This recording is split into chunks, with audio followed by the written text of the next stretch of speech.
Hi there, Roy from Drone School UK here. Today we're going to look at the simple rise shot. Now this is relatively straightforward, but it can be enhanced or improved by rising behind a large object, something like this tree.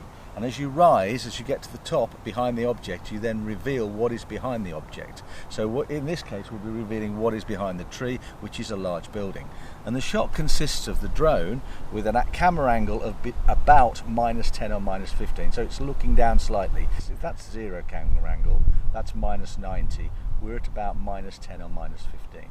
And what's going to happen is the drone's going to rise vertically. It's not going to twist or turn in any way. It's going to rise vertically and steadily, and as it gets to the top by the object, as it goes over the top of the object, which is the tree, it's going to reveal the building behind. So let's take a look at that shot now and see what you think.